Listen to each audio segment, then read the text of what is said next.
ఓం లలితాదేవి నమః. ఓం లలితాదేవి నమః. ఓం నమః శివాయ. ఓం నమః శివాయ. ఓం నమః శివాయ. ఓం లలితాదేవి నమః. ఓం లలితాదేవి నమః. ఓం నమః శివాయ. ఓం లలితాదేవి నమః.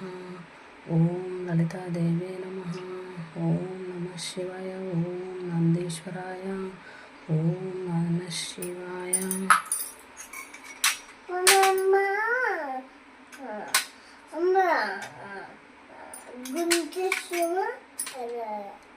ఓం లలితాదేవి నమః. ఓం లలిత. ఓం నమః శివాయ. ఓం నమః శివాయ. ఓం నమః శివాయ. ఓం లలితాదేవి నమః. ఓం నమః శివాయ. ఓం నమః శివాయ. ఓం లలితాదేవి నమః. ఓం నమః శివాయ. శుద్ధోదక స్నానం సమర్పయామి. శుద్ధోదక స్నానం సమర్పయామి. ఓం లలితాదేవి నమః. ఓం లలితాదేవి నమః. ఓం లలితాదేవి నమః. ఓం లలితాదేవి నమః. ఓం లలితాదేవి నమః.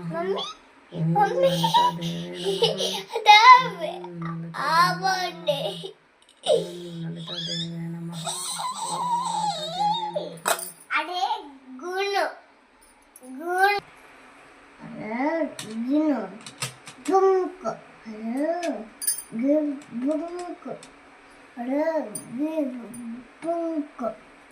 ఓం లలితాదేవి నమః.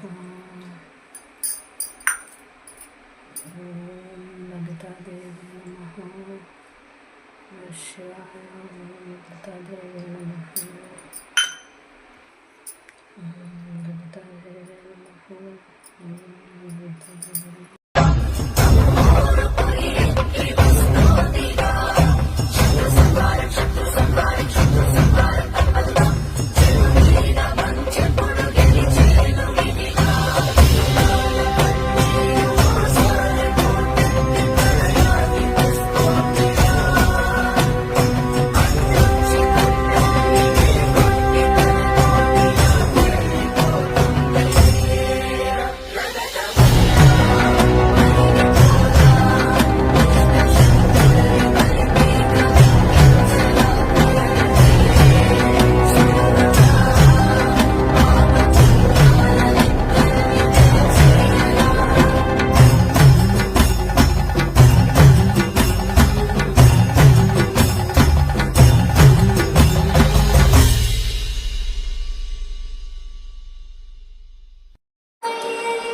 ఓం నమః శివాయ. ఓం శ్రీమాత్రే నమః. నేనైతే 16 సోమవారాల వ్రతం అయితే కంప్లీట్ చేసుకున్నా. ఈ రోజుతో 16 సోమవారం వ్రతం అయితే కంప్లీట్ అయింది.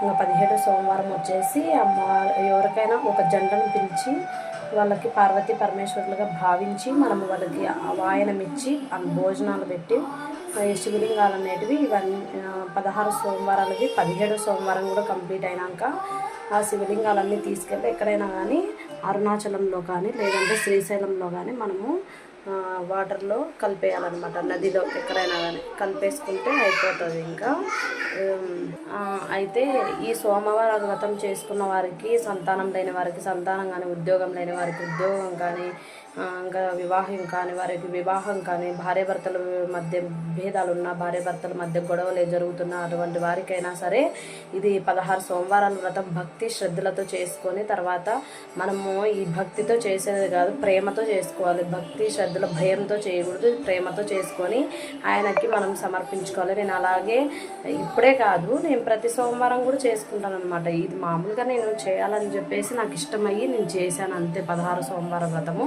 మామూలుగా అయితే నేను సోమవారం ఇక్కడ ఉంది కదా శివలింగము, ఈ శివలింగానికి నేను డైలీ సోమవారం ఖచ్చితంగా అభిషేకం చేస్తాను. డైలీ అయితే వాటర్తో అభిషేకం చేస్తాను. సోమవారం మాత్రం ప్రత్యేకంగా పాలాభిషేకం, పెరుగు అన్నీ వేసి కలిపి నేను అభిషేకం అయితే చేస్తానన్నమాట.